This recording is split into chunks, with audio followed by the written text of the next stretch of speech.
New Land Rover Discovery Sport facelift. Now I did do a video on this a few years ago, but the less said about that, the better. Matt! So, it's a thing presenters do. What's new in Disco Sport? Well, this might just be the most comprehensive midlife car facelift ever. Usually with a facelift, the car gets slightly different shaped lights and some new cloth for the interior trim. But this gets a whole new chassis. It might look identical almost, but pretty soon you'll be able to get a plug-in hybrid one of these. So in order to facilitate that, Land Rover's had to swap out the chassis completely. It has a 10-inch multimedia screen as standard, and most of the dashboard buttons are cleared away and replaced by this neat touchscreen panel underneath. Although it does get a couple of big knobs for temperature and stuff like that, so it's still fairly easy to use. Off-roadability is better than ever. It can now swim deeper than the outgoing Land Rover Defender, and it gets a new terrain response system called, wait for it, Terrain Response 2. And that helps it get up the average mountainside quicker than Rocky Balboa.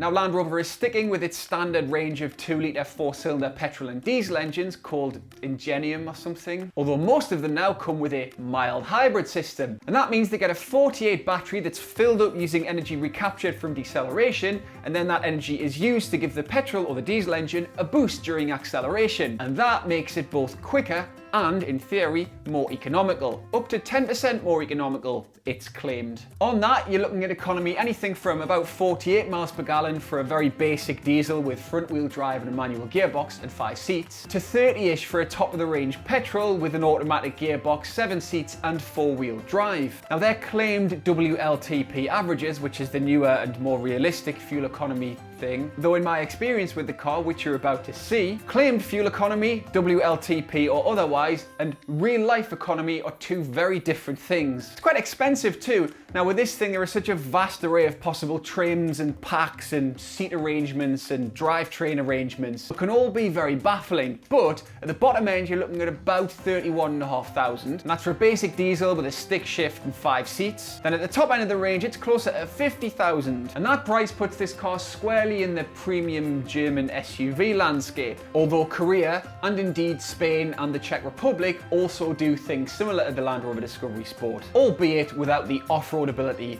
or the general Union Jackery of this thing. Anyways, enough of me standing here, let's go over to me sitting down in the car, making up my thoughts on it as I go along.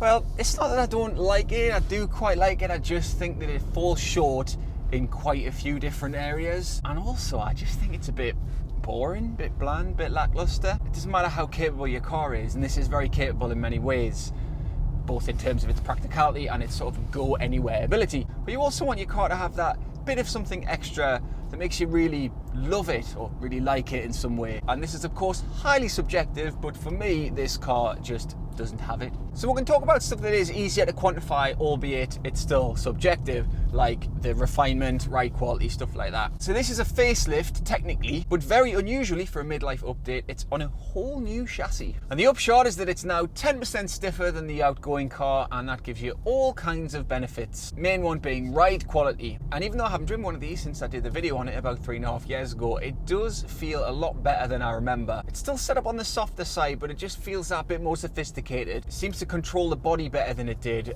while staying comfortable. It is a little bit unsettled still, and there is always this underlying rumble. So it doesn't quite feel like a true luxury car, but I think the ride quality is really such that most people are just going to find it comfortable and not really complain about it at all or have a problem with it. I think the biggest problem in refinement terms that this car has is it does suffer from quite a lot of wind and tyre noise, and at motorway speeds a proper amount of wind and tyre noise. To counterbalance that though, the engine refinement is a lot better than it was, and that applies to both the petrol and the diesel stuff. So I've driven the 200 petrol this morning, and this is the 180 diesel, and to be honest, back to back the diesel is more impressive. Now bearing in mind, right, that I think that this Ingenium diesel sucks generally, but progressively Land Rover has made this engine better and better, made it smoother, more refined, and for me this is the best application that I've ever felt of it. So as with all these things, it's coarse when you get up past like 3,000 RPM, but largely it's really quiet. It's never quick, It always feels like it's being slightly overwhelmed by the weight of this car, and that's partly to do with the gearbox as well, which I'll come to. But it gives you enough. Now, I would suggest that this is probably the bare minimum sort of power that you would want. I haven't driven the 150, but I reckon it's probably going to feel pretty sluggish. But I would certainly choose this over the petrol anyway, which not only felt sluggish, but was also surprisingly noisy. So the gearbox, it's not great right now. Like all modern automatics, it's quick to shift, but it's very hesitant. You need to be given the throttle loads before it'll decide that it wants to shift down. And it also spends a lot of time working out when to shift back up again once you've accelerated. So it'll keep you at that like 3,000 RPM range for quite a long time before it realizes, oh, you don't need to be going quickly anymore. I'll go up a couple of ratios. So you stay in that sort of course 3,000 to 4,000 RPM range for an uncomfortably long time. So what this adds up to is a car that's generally much more comfortable, much more at home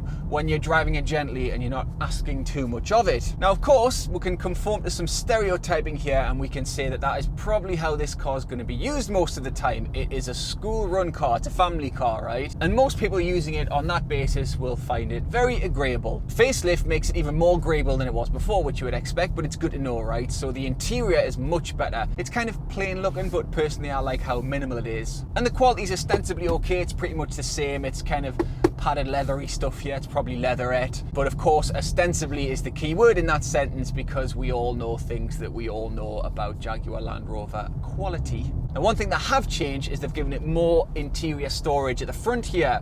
So this box is bigger, the door pockets are a bit bigger, glove box is a bit bigger. I think it's got 48 litres of internal storage. I'm going to check that now. It's the right answer. You just won one. Yes! The other thing this will do, because it's a Land Rover, is of course do the off-road stuff really well. And I can attest to that because a couple of hours ago I was at a Land Rover Experience Centre doing off-road stuff. Things happened, angles, wading, we did some of that. The top and bottom is that if you need to use this as an off-roader as well as a runaround, then it'll do a bloody good job. One of the main reasons they've changed the chassis, aside from just generally making it better and more refined and better off-road and all that sort of stuff, is that Land Rover self-assigned this target of making every one of its models available as an electric car of some sort by 2020. So from now you can get all of these, bar the very basic diesel manual, as a mild hybrid, and that means it's got a very small electric motor that sort of helps the petrol or diesel engine along. In theory, it's a really nice idea, and it means the CO2 emissions are lower, which has like tax benefits, right? And you can't tell it's happening, so that's a good thing. You can't tell there's this sort of sophisticated technology going on underneath you. But in reality, this doesn't seem like it's a very economical car. So I'll give you an example. The P200 that I drove this morning was given as 22 miles per gallon, and that was over a good 100 miles, back roads, motorway, town, all over the shop. And this one here is given us 30.3 right now. And that has always been an area where these Jaguar Land Rover 4-cylinder engines, petrol and diesel, have disappointed. They just don't seem that economical. You expect much better performance and or much better refinement from an engine that's given you 20 to 30 miles per gallon, whether it's a petrol or a diesel. But hey, it is a big car, and it's a very capable car, and it is a very well-equipped car as well. So this is just a first drive. I'm not going to bother going through all the equipment and stuff like that. But for now, it's enough to say that you could buy a base car and it still feels like a luxury car. It has dual zone aircon, and it has all this touchscreen stuff, and it has at least a partially digital instrument display. So to go back to what I said at the start, there's nothing that really grips me about this car, even though on paper it has a lot going for it. There are any number of SUV shaped cars that personally I would buy above this. Kia Sorento is going to do the same 7-seat thing but cheaper. Peugeot 5008 is going to be much more interesting and much better to drive. And frankly, anything by Mercedes, Audi or BMW is going to have a nicer cabin than this, and probably a nicer engine. So there you go, they've improved it a bit and that's good, but it hasn't changed the fundamental nature of a car that I find pretty bland. Cheers for watching, hope you enjoyed it. Over the next couple of days I am going to put a more structured review out. I think it's going to be Audi RS5, very exciting. Although at the moment I do have some French cars sat on the driveway, so I might do that. Looks a bit like a Citroen, but it appears to be called something else. Anyway, cheers, subscribe, bye!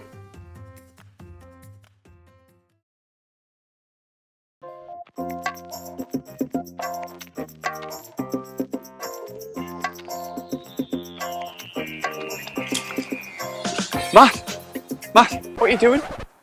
I thought we're doing disco sport today. We are. Oh, what are you wearing? Sorry, I thought that... You thought what? Well, You said disco sport, like aerobics? I'll get changed.